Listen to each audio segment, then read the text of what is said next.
Hello everyone, welcome back to tutor tips. आज है हमारा फ्री ट्यूशन का डे 39, जिसमें हम कवर करेंगे 8th chapter delegation and decentralisation of authority के टॉपिक्स। ठीक है, जिसमें हम पहले आज पढ़ेंगे कि डेलीगेशन क्या होता है एंड उसके बाद उसके एलिमेंट्स एंड आगे प्रिंसिपल्स को डिस्कस करेंगे।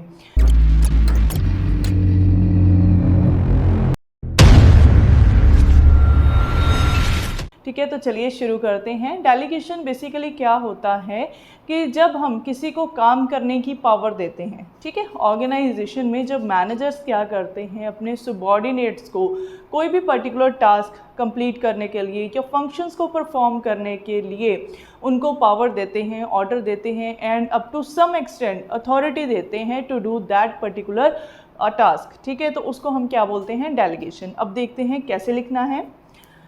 Under organizing, every official and employee is given requisite authority to perform the functions. ठीक, जो मैंने अभी आपको बताया।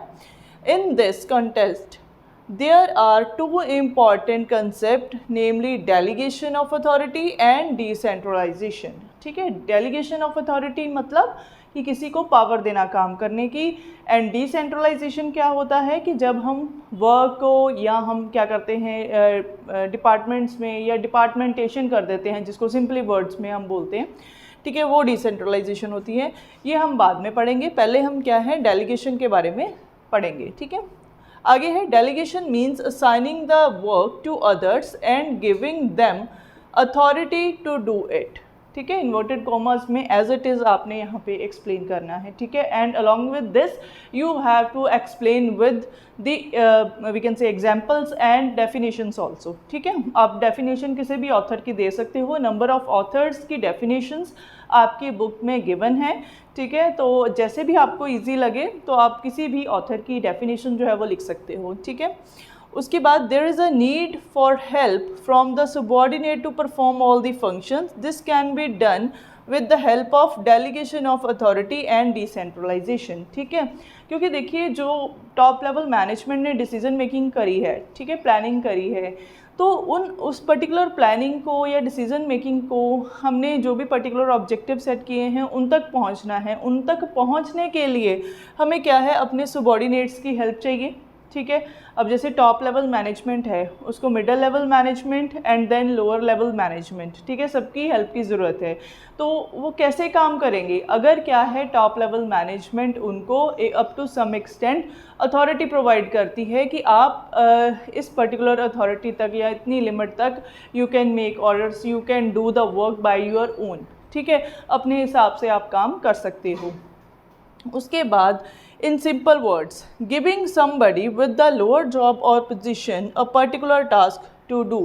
सेम वही अपने नीचे के जैसे लेवल पर जो सबॉर्डिनेट वर्क कर रहा है, ठीक है, आप उसको कोई भी टास्क परफॉर्म करने के लिए एक अथॉरिटी देते हो। ठीक है, उसको ऑर्डर पास करते हो एंड उसको एक लिमिट तक की अथॉरिटी देते हो to perform that particular task. ठीक है, उस टास्क को पूरा करना। उसके बाद देखिए मैंने एक छोटा सा डायग्राम कह लो, ठीक है, सिंपल सी फॉर्म में आपको समझाने की कोशिश करी है। मैनेजर है, टास्क प्रोवाइड कर रहा है किसको? अपने सबॉर्डिनेट को। ठीक है, when a manager assign specific task to their employees, ठीक है, तो उसको हम क्या बोलते हैं? डेलीगेशन, डेलीगेशन ऑफ अथॉरिटी, जिससे क्या है प्रॉपर वे से एम्प्लॉयज़ जो हैं वो वर्क करते हैं। क्योंकि कहते हैं ऑर्गेनाइजेशन में भी या वैसे भी अगर हम जनरल टॉक करें तो अगर आप किसी को सिर्फ रिस्पॉन्सिबिलिटी ही दी जा रहे हो, ठीक है, एंड क्या है उसको कोई काम करने की अथॉरिटी या मतलब वो क्या है फ्री अप होके काम नहीं कर पा रहा, तो देन क्या होगा, वो टास्क जो है वो प्रॉपरली परफॉर्म नहीं होते, या समटाइम ये होता है कि बर्डन के कारण वो पर्सन जो है वो अच्छे से अपनी एफिशिएंसी को नहीं निकाल पाता। ठीक है, एफिशिएंसी से काम नहीं कर पाता।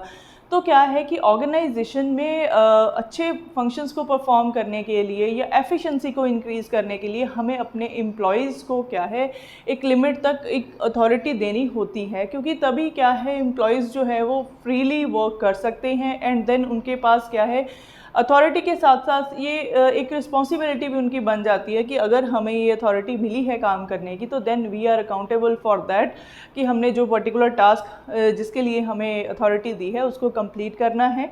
ठीक है। तो देन वो क्या है हमारी डेलीगेशन ऑफ अथॉरिटी, ठीक है।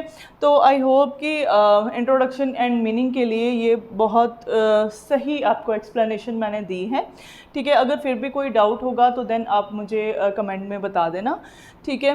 तो आपने जब एग्ज़ाम भी अटैम्प्ट करना है या सपोज़ आप जब इसकी प्रिपरेशन करोगे तो देन एज़ इट इज़ आपने ये सारी चीज़ें लिखनी है और इसको अच्छे से लर्न कर लेना है।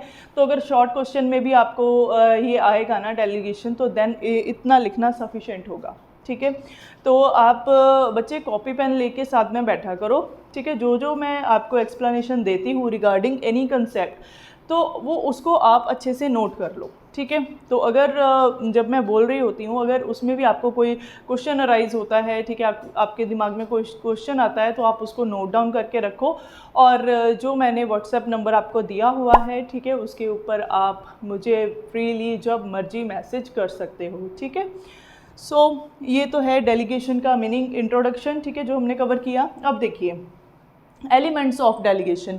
अब एलिमेंट्स में क्या आएगा, मतलब हमने ये पढ़ा ना कि अथॉरिटी जो है उसको हम डेलीगेट करते हैं, ठीक है, डेलीगेशन ऑफ अथॉरिटी, उसके बारे में पढ़ा।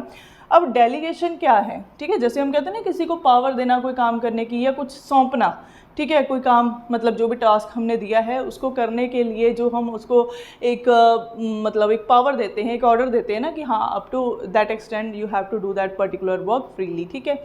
तो देन उसके ना एक 4 एलिमेंट्स हैं, ठीक है, जो हर एक ऑर्गेनाइजेशन में अपना जो सुपीरियर है वो सबॉर्डिनेट को प्रोवाइड करता है to completion the task with efficiency, ठीक है। तो अब देखिए कौन सा है, फर्स्ट इज रिस्पॉन्सिबिलिटी, ठीक है। अब रिस्पॉन्सिबिलिटी का यहाँ पे क्या मतलब है, जिम्मेवारी, ठीक है, समझते ही हो आप। अब ऑर्गेनाइजेशन में सिर्फ अथॉरिटी के साथ काम नहीं चलेगा, ठीक है, क्या है, रिस्पॉन्सिबिलिटी भी देनी जो है वो भी एक ऑर्गेनाइजिंग का हिस्सा है, ठीक है। ऑर्गेनाइजेशन में जब हम क्या है सेकंड फंक्शन परफॉर्म करते हैं ना, सेकंड फंक्शन की तरफ जाते हैं ऑर्गेनाइजिंग, तो उसमें क्या है हम अपने वर्कर्स को, एम्प्लॉयज़ को क्या है अथॉरिटी देते हैं काम करने की, रिस्पॉन्सिबिलिटी देते हैं, और ऑटोमेटिकली क्या है अकाउंटेबिलिटी बिल्ड होती है, ठीक है। तो देन अथॉरिटी एंड उसके साथ जो रिस्पॉन्सिबिलिटी है, ठीक है, वो कैसे वर्क करती है। अगर हम अपने इंडिविजुअल्स जो हमारे ऑर्गेनाइजेशन में वर्क करते हैं, एम्प्लॉयज़, ठीक है, उनको क्या है जिम्मेवारी भी देते हैं, बर्डन भी देते हैं काम का। सिर्फ ये नहीं है कि अथॉरिटी दे दी हाँ जब मर्जी काम करो, ठीक है। अथॉरिटी के साथ साथ जब हम एक लिमिट लगा देते हैं ना कि अप टू दैट एक्सटेंड या up to that particular time period you have to perform this particular task on time, ठीक है, तो देन उस एम्प्लॉई के लिए ये जिम्मेवारी बन जाती है कि मैंने जो भी मुझे वर्क करने के लिए मिला है, ठीक है, freely I can do, but उसके लिए एक टाइम सेट हो गया, ठीक है, कि मतलब क्या है 2 घंटे में रिपोर्ट चाहिए, 4 घंटे में चाहिए, या 1 वीक तक आपने ये पर्टिकुलर वर्क कंप्लीट करके देना है। तो जो वो लिमिट लग गई ना, वो रिस्पॉन्सिबिलिटी को शो करती है कि हमने क्या है अपना वर्क ऑन टाइम करना है, ठीक है। तो एम्प्लॉयज़ के लिए ये जिम्मेवारी हो जाती है कि जो पर्टिकुलर टास्क उनके सुपीरियर ने उनको प्रोवाइड किया है करने के लिए, बॉस ने उनको दिया है काम करने के लिए, तो देन उनकी जिम्मेवारी बनती है कि without wastage of time, without any wastage, ठीक है, ऑफ रिसोर्सेज, उनको क्या है काम प्रॉपरली करना है, ठीक है, विद एफिशिएंसी एंड इफेक्टिवनेस। उसके बाद है अथॉरिटी, सेम वही जो हमने पढ़ा डेलीगेशन ऑफ अथॉरिटी। अब इसमें क्या है किसी को पावर देनी है काम करने की, ठीक है। अब क्या है कि अगर सिर्फ रिस्पॉन्सिबिलिटीज़ के ऊपर रिस्पॉन्सिबिलिटीज़ ही दे जाएंगे हम अपने एम्प्लॉयज़ को, तो देन वो बर्डन में आके अच्छे से काम नहीं करेंगे, उनकी एफिशिएंसी कहीं खो जाएगी, इफेक्टिवनेस तो भूल ही जाओ, ठीक है। तो क्या होगा कि अगर आप क्या है सिर्फ रिस्पॉन्सिबिलिटीज़ अपने एम्प्लॉयज़ को दोगे तो फिर वो क्या करेंगे, मतलब उनको कन्फ्यूजन होगी काम करने में, वो डर के मारे, मतलब यही है कि इतने टास्क मिले हैं करने के लिए, कौन सा परफॉर्म करें, कैसे करें, तो देन क्या है उसमें आकर वो क्या है कन्फ्यूज हो जाएंगे या वर्क को अच्छे से परफॉर्म नहीं करेंगे, बार बार गलतियाँ करेंगे, ठीक है, वेस्टेज ऑफ टाइम करेंगे, ठीक है जी। तो क्या है उसके लिए अथॉरिटी का होना भी ज़रूरी है। अब ये दोनों चीज़ें ना पैरेलल होनी चाहिए। अब ये नहीं है कि अथॉरिटी भी बहुत ज़्यादा दे देनी है और रिस्पॉन्सिबिलिटीज़ जो है वो कम देनी है, या रिस्पॉन्सिबिलिटी बहुत ज़्यादा दे देनी, अथॉरिटी बहुत कम देनी, ठीक है। इन दोनों के बीच में पैरिटी होनी चाहिए, ठीक है, बैलेंस होना चाहिए, सो दैट एम्प्लॉयज़ जो है वो प्रॉपरली अपना वर्क अच्छे से परफॉर्म कर पाएँ। उसके बाद आ जाता है हमारा पॉइंट अकाउंटेबिलिटी का। अब अकाउंटेबिलिटी क्या कहती है, जैसे हम कहते हैं ना किसी को जवाबदेही, ठीक है, किसी को जवाब जवाबदेही करना जो होना, ठीक है। बेसिकली कि मतलब क्या है कि अगर सपोज़ किसी ने हमें काम दिया है करने के लिए, तो ये हमारी अपनी अकाउंटेबिलिटी है, हमारी अपनी जिम्मेवारी बनती है, उत्तरदायित्व बनता है कि हमने क्या करना है कि उस पर्टिकुलर वर्क को एफिशिएंसी के साथ परफॉर्म करना है और जो भी रिपोर्टिंग है वो ऑन टाइम अपने बॉस को करनी है, ठीक है। ये रिस्पॉन्सिबिलिटी, अथॉरिटी एंड अकाउंटेबिलिटी ना तीनों साथ में ही चलती हैं और रिस्पॉन्सिबिलिटी से ही अकाउंटेबिलिटी अराइज होती है, ठीक है।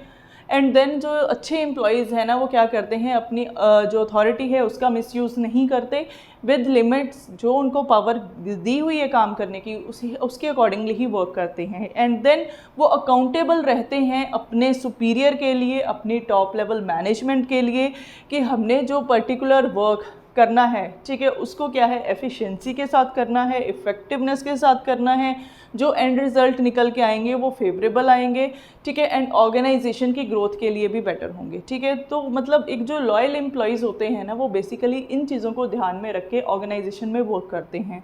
एंड देन ऑर्गेनाइजेशन में भी ये चीज़ें होनी चाहिए। तो ये तभी पॉसिबल है अगर सुपीरियर सबऑर्डिनेट रिलेशनशिप अच्छे हैं, एंड देन क्या है दोनों के क्या है पॉजिटिव माइंडसेट है, ठीक है। कि अगर सुपीरियर कोई अथॉरिटी दे रहा है या सुपीरियर अगर कोई ऑर्डर प्रोवाइड कर रहे हैं या सपोज़ कोई टास्क दे रहा है परफॉर्म करने के लिए, तो देन सेम मैनर में एम्प्लॉयज़ जो है उसको अटेम्प्ट करें, ठीक है। उसके बाद आ जाता है point establishment of control system.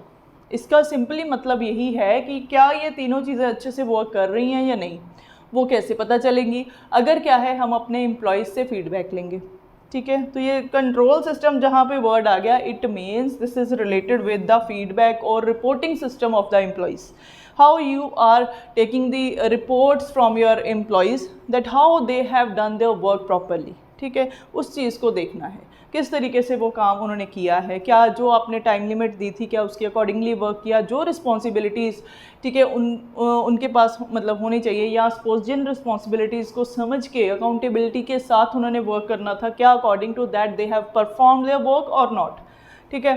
तो ये कहाँ से पता चलता है, कंट्रोलिंग सिस्टम से। मतलब आप उनकी रिपोर्टिंग ले रहे हो, पीरियोडिक मीटिंग्स कर रहे हो, ठीक है। तो देन क्या है मीटिंग्स में या जो भी आप उनसे रिपोर्टिंग ले रहे हो, रिपोर्ट्स ले रहे हो काम की, ठीक है, जब वो पर्टिकुलर वर्क कंप्लीट हो गया है, कंप्लीशन ऑफ टास्क, ठीक है, वो किस तरीके से हुआ है, ठीक है, वो सारी चीज़ें क्या है टाइमली बेसिस पे नोट करी जाती हैं। देन आप ये कह सकते हो कि ये तीनों चीज़ें जो हैं वो पैरेलल चल रही हैं एंड आपके एम्प्लॉयज़ एफिशिएंटली वर्क करके एंड रिजल्ट्स तक पहुंच रहे हैं एंड देन अपनी ऑर्गेनाइजेशन को प्रॉफिटेबल बना रहे हैं, ठीक है। तो ये तो थे हमारे points elements of delegation, right. I hope कि आपको अच्छे से समझ आ गए होंगे ये पॉइंट्स। अब हम कवर करेंगे प्रिंसिपल्स। चलिए अब स्टडी करते हैं प्रिंसिपल्स ऑफ इफ़ेक्टिव डेलीगेशन, ठीक है। डेलीगेशन में क्या करेंगे आप, प्रिंसिपल्स ऑफ इफ़ेक्टिव डेलीगेशन, ठीक है। किस तरीके से हमने जो पावर है अपने एम्प्लॉयज़ को देनी है, कैसे डेलीगेशन करते हैं, ठीक है। उनके कुछ प्रिंसिपल्स हैं जिनको हमने फॉलो करना है। जैसे first is authority should be commensurate with responsibility. कहने का क्या मतलब है, authority and responsibility should be in the same order, ठीक है। ये नहीं है कि बहुत ज़्यादा अथॉरिटी देनी है, ये भी नहीं है कि बहुत कम रिस्पॉन्सिबिलिटी या बहुत ज़्यादा रिस्पॉन्सिबिलिटी दे देनी है, ठीक है। मिस मैच बिल्कुल नहीं करना है, ठीक है। दोनों चीज़ें क्या है पैरिटी में होनी चाहिए, देन जो एम्प्लॉयज़ है वो अच्छे से वर्क परफॉर्म करेंगे। उसके बाद है ये डन। उसके बाद है प्रिंसिपल ऑफ एब्सोल्यूट रिस्पॉन्सिबिलिटी, ठीक है। एम्प्लॉयज़ को काम करने के लिए, ठीक है, जो आपने पर्टिकुलर अथॉरिटी उनको दी है उसके साथ साथ लिमिट्स भी आपने लगानी है, ठीक है, अप टू सम एक्सटेंट, ठीक है। एंड उनको रिस्पॉन्सिबिलिटीज़ भी देनी है कि आपने वर्क जो है वो कितने टाइम पीरियड तक करना है, किस तरीके से करना है, कौन सा मेथड यूज़ करना है, एंड सारी चीज़ें आपने अच्छे से डिटेल में टास्क को कंप्लीट करने के लिए बताना है।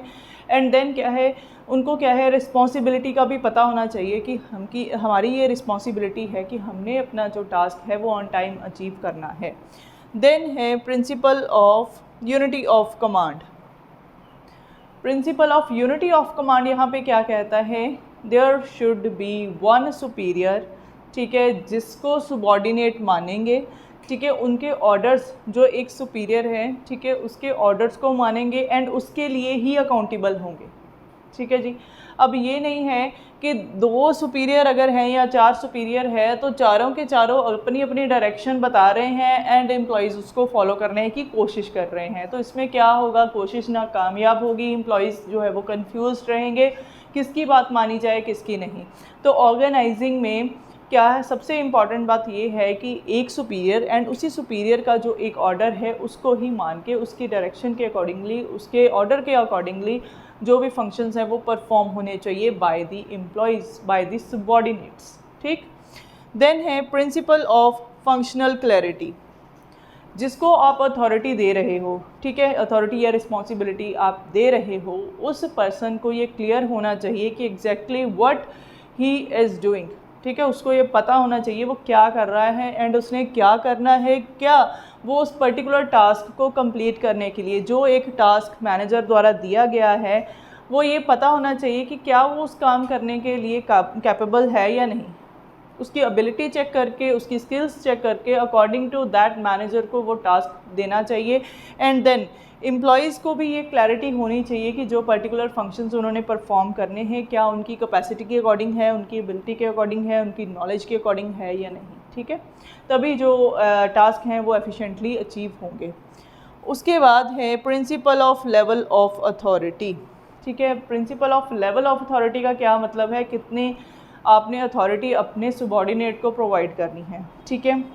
बहुत ज़्यादा अथॉरिटी या बहुत कम अथॉरिटी, बहुत ज़्यादा रिस्पॉन्सिबिलिटीज़ या बहुत कम रिस्पॉन्सिबिलिटीज़, यही चीज़ों के बारे में हम बार बार पढ़ रहे हैं। और then principle of level of authority भी यही बताता है कि अप टू सम एक्सटेंट, ठीक है, आपने अथॉरिटी देनी है कि जो भी डिसीजंस हैं वो खुद लें अपने टास्क से रिलेटेड, ठीक है, और उसकी एक लिमिट सेट करनी है। उसके बाद जो भी डिसीजन मेकिंग होगी या मेजर डिसीजंस होंगे वो मैनेजर्स द्वारा ही लिए जाएंगे। लेकिन जो principal of level of authority वो ये है कि अप टू सम एक्सटेंट उसको इस तरीके से अथॉरिटी देनी चाहिए कि जो वो डेली रूटीन में अपने टास्क कर रहा है परफॉर्म, तो देन उसको कैसे करना है, उसके लिए जो भी मतलब डिसीजन मेकिंग है वो खुद कर सके, ठीक।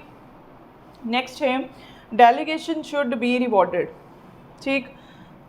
इसका क्या मतलब है जहाँ पे कि अगर सुपीरियर ने अपने सबॉर्डिनेट को अथॉरिटी डेलीगेट करी है तो देन क्या है, उसके अकॉर्डिंगली अगर सबॉर्डिनेट्स टास्क को परफॉर्म कर रहे हैं या उन्होंने किया है तो देन क्या है, उसको जो है अप्रिशिएशन देनी चाहिए कि आपने अच्छा वर्क किया है। And then same appreciation and recognition जो है वो इजीली एक्सेप्टेबल होनी चाहिए, ठीक है, by the side of employees also, ठीक है। एंड एम्प्लॉयज़ को भी ये इनिशिएटिव लेना चाहिए कि हम इस पर्टिकुलर टास्क को कंप्लीट करने के लिए रेडी हैं, ठीक। एंड देन अगर एम्प्लॉयज़ के लिए मैनेजर्स जो है ऐसे रिकॉग्निशंस या उनको शाबाशी देते हैं कि yes you have done this work properly, and then उसके लिए उनको कोई भी रिवॉर्ड देते हैं तो देन इट इज़ अप्रिशिएट, ठीक है, जो है वो होना चाहिए, अप्रिशिएट भी होना चाहिए, सो दैट ऑर्गेनाइजेशन में एम्प्लॉयज़ अच्छे से वर्क परफॉर्म कर पाएँ एंड एफिशिएंसी और ज़्यादा इंक्रीज़ हो।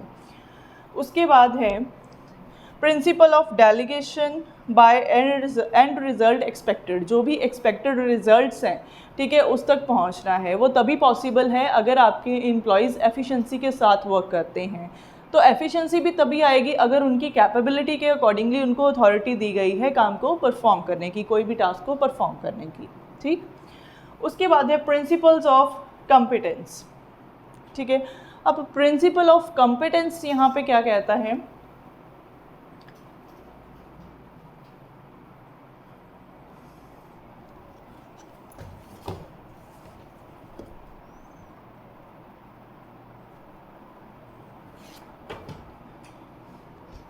कि जिसको आप टास्क दे रहे हो परफॉर्म करने के लिए, क्या वो एम्प्लॉय, क्या वो सबॉर्डिनेट उस पर्टिकुलर टास्क को कंप्लीट करने के लिए एबल है, ठीक है, या उस पर्टिकुलर टास्क को कंप्लीट करने के लिए कैपेबल है जिसको आप पर्टिकुलर वर्क जो है वो असाइन कर रहे हो, ठीक है। एंड वो उस सबॉर्डिनेट को या एम्प्लॉय को भी पता होना चाहिए कि is it possible for me to accomplish that particular goal, ठीक है, जो भी पर्टिकुलर अपने गोल दिया है उसको या टास्क दिया है परफॉर्म करने के लिए, ये उस सबॉर्डिनेट को भी क्लियर होना चाहिए कि क्या वो कर सकता है या नहीं कर सकता, उसकी कैपेबिलिटी से ज़्यादा या उसकी एबिलिटी से ज़्यादा, उसकी स्किल से ज़्यादा या उसकी नॉलेज से ज़्यादा।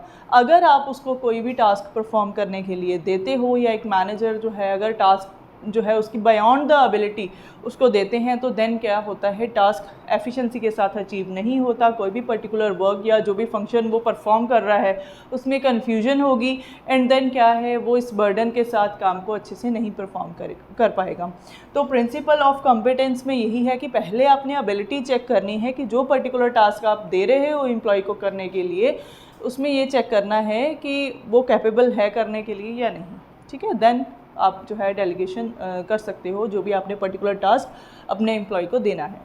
उसके बाद है, ये हो गया, उसके बाद है प्रिंसिपल ऑफ स्केलर चेन। कितनी बार हमने स्टडी कर लिया। अच्छा, एक बार और मैं आपको एक बात बता दूं, principal of unity of command and principle of scalar chain, शुरू से लेके अब तक और आगे भी इसके बारे में ही हम पढ़ते जाएंगे, ठीक है।